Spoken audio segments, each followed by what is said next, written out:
Netflix, Comcast, YouTube, all of the biggest companies in the world are investing in the video game market. And it sounds like the bigger they are, the more they're able to get publishers to play ball. Did you know that Netflix, home to the latest Sonic the Hedgehog animated series, is also getting its own Sonic the Hedgehog video game? It looks like we're about to see a lot more of that. Let's talk about that on That Park Place.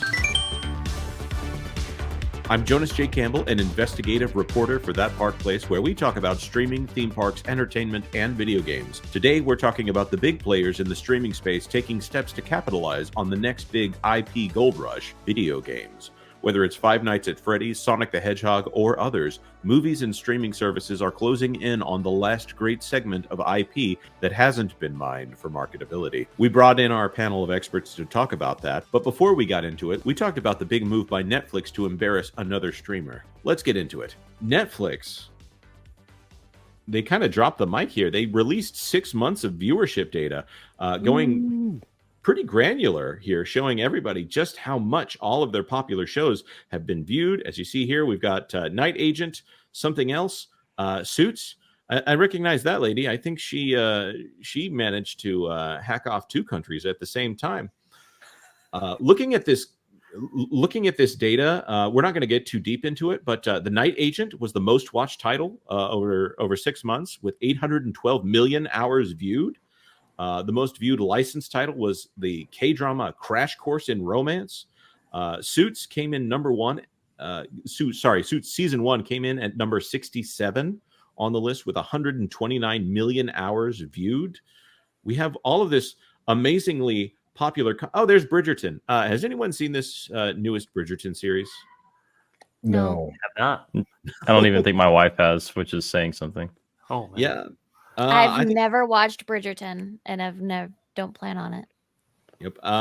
It looks like also Insecure, Band of Brothers, and Ballers. Those are all HBO series they arrived in July, and according to Nielsen, they seem to be pumped up there. So the amazing thing to me is that in this era where Disney is kind of obfuscating, and Netflix, by the way, tracks their data in the same way. They use the same viewer metric that Disney Plus and Netflix use that always favors new series with shorter runtimes. Netflix, however, is not only growing, they're getting into new segments. And Netflix is planning a Sonic the Hedgehog and Squid Game. They're planning video games for Sonic the Hedgehog and Squid Games as they are expanding into video games. Netflix is not slowing down on its video game ambitions, leaning on some key intellectual property to help grow its business. Among the games in the works are a new Sonic the Hedgehog game called Sonic Mania Plus. Does anybody have any I do like comment? their trivia games that Netflix does. Really? I've done that. Yeah, I've liked their little trivia games, but that's the only thing I've really played from Netflix so far. Those are fun. Yeah.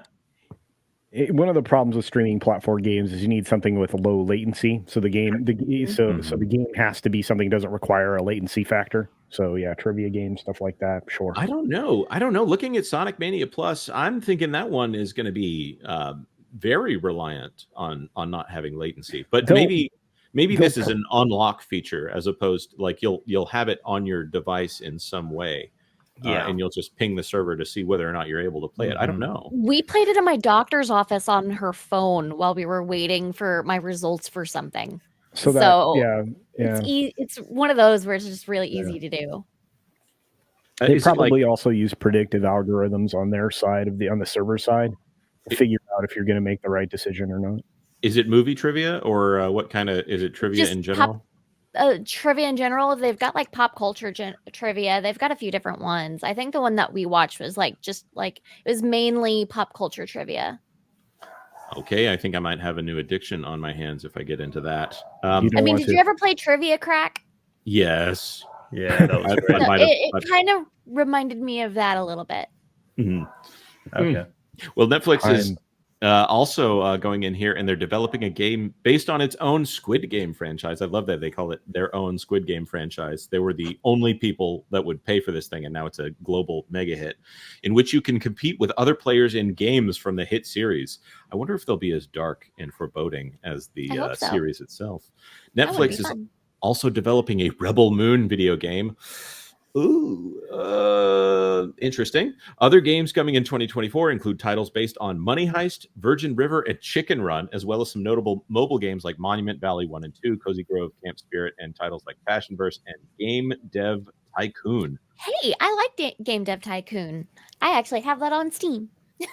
I do too. I've lost hours to Game Dev Tycoon. I think that's the one where as you learn each different console and segment, and you can get into all this stuff, and once you use it, you get more data. So then the completionist in me really wanted to get everything. I don't think I got everything, but I got pretty close.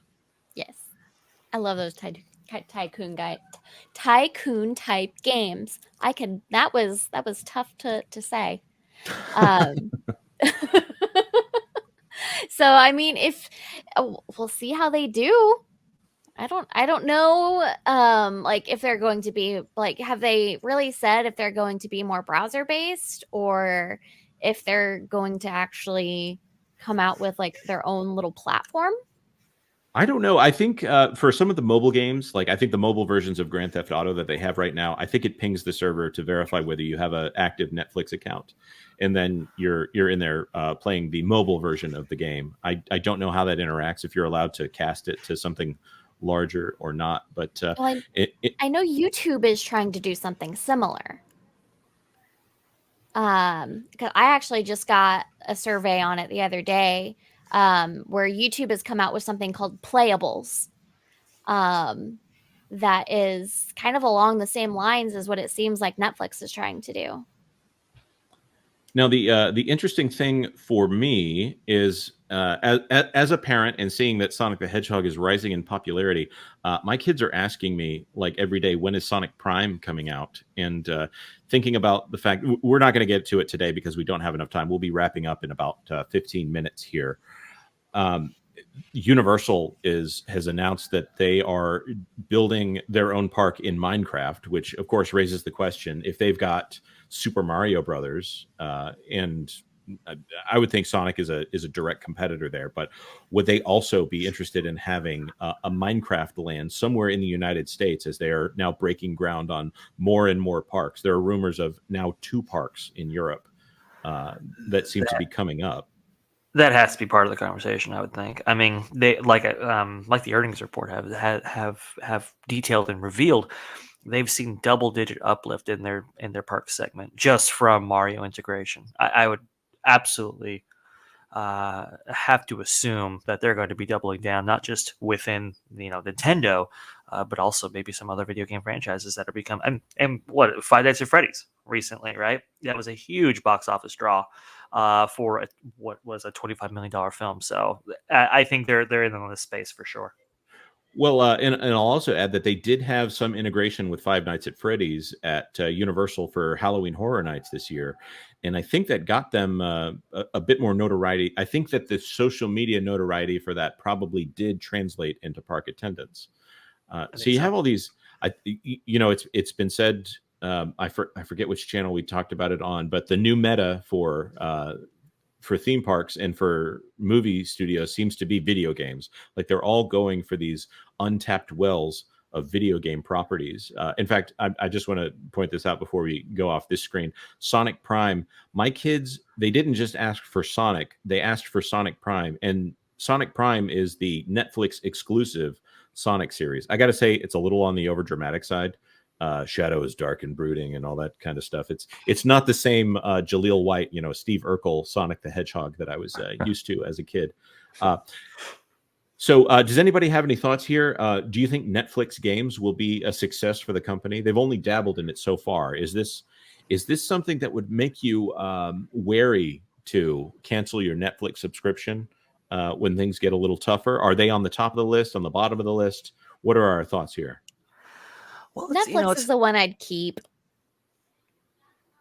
Compared to, I mean, we see it with all these other platforms. Their shows are coming to Netflix, so eventually, I think they're starting to realize that, like, for them to make money, they're going to have to provide these licenses to Netflix at some point. So, I mean, it's not something I will be getting rid of quickly. It's all an effort to reduce churn, right? I mean, you necessarily can't have a hit movie or hit show every day or whatever. So how do you prevent that churn from actually occurring? Well, you provide your user base with a compelling product that keeps them subscribed, that keeps the app on people's phones. And if you can do it through gaming, I think it's an absolute win. I think it's a clever play by Netflix. Thank you so much for watching to the end of the video. Let us know your thoughts in the comment section down below. Would you subscribe to Netflix for video games, or is this just another gimmick to keep a streaming giant in the headlines? Tell us your thoughts, because we would love to know.